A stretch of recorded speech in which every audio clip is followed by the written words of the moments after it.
waktu saya sudah selesai, saya buka sosial media, Rame. saya kaget. Ini nggak salah kok penonton bisa masuk ke dalam lapangan. Ya. Ya, oke lah. Mereka berselebrasi. Dan kali ini kan Persib juara di Bandung. Betul. Betul kan? Betul. Persib juara di Bandung. Saya masih ingat Pertama yang, kalinya. Ya, yang 95 itu juara di GBK. Yang 2014 juara di Palembang. Ya, yang sebelumnya juara di Madura. Ya kan, karena Championship Series. Kali ini juara di Bandung. Oke lah, memang berselebrasi, merayakan ya. Dan mereka juga hadir di dalam stadion. Ya. Tapi yang saya kaget itu pada turun ke lapangan kemudian flare di mana-mana. Kemudian beberapa hari setelah itu saya lebih kaget lagi. Kok lapangan dirusak, tiang gawang juga apa. Nah, yang saya ingin tanyakan begini Mas. Ada gak sih antisipasi sebelumnya? Kan ada nih panitia pelaksana kan? Artinya karena kan pada saat itu ketua umum PSSI juga ada perwakilan dari FIFA, ada direktur LIB, ya kan?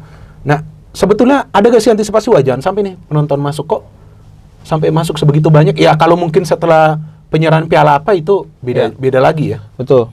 Jadi sebenarnya kalau persiapan untuk match itu spesifik, kita tuh persiapannya udah 1-2 minggu sebelumnya.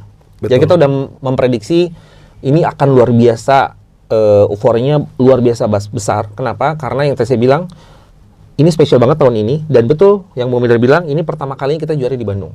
Kita nggak pernah angkat piala di Bandung, nggak pernah sebelumnya. Ini pertama kali di Bandung. Jadi kami last meeting udah bilang, wah ini euforianya akan sangat gila, akan sangat luar biasa. Kita harus komunikasi sama semua komunitas. Dan sejujurnya kami pun paham ketika euforia kayak gini, kayaknya semua orang akan nyalain flare. Karena kan gitu karena juga di pertandingan sebelumnya ada di pertandingan lain tuh ada juga. Betul. Di pertandingan yang timnya menjadi tuan rumah. Betul. Betul. Nah, jadi kita udah mengantisipasi gitu ya, dan kami udah melakukan konsolidasi secara menyeluruh terhadap semua pihak, baik itu pihak kepolisian, pihak Panpel dan segala macam. Tapi memang kami pun menyadari ada hal-hal yang harus kami perbaiki ke depannya. Kami tidak mendinai itu bahwa kami pun harus banyak yang diperbaiki ke depannya. Ini salah satu PR kita ke depannya. Namun juga di hari itu sebetulnya yang masuk ke stadion itu tepat setelah peluit berbunyi sebetulnya. Oh begitu. Jadi setelah peluit berbunyi mereka baru masuk ke stadion. Jadi peluit berbunyi itu sebelum peluit berbunyi nggak ada masuk stadion sebetulnya. Tepat setelah peluit dibunyikan sekitar 3 menit 4 menit kemudian baru mereka masuk ke lapangan. Oke, ke lapangan. Kalau di stadion mereka sudah masuk duluan sebelum match. Nah, cuman kalau yang flare itu sebetulnya kami pun komunikasi dengan semua stakeholder. Saya bilang, kalaupun kalian ingin menyalakan flare, kami sih sangat melarang.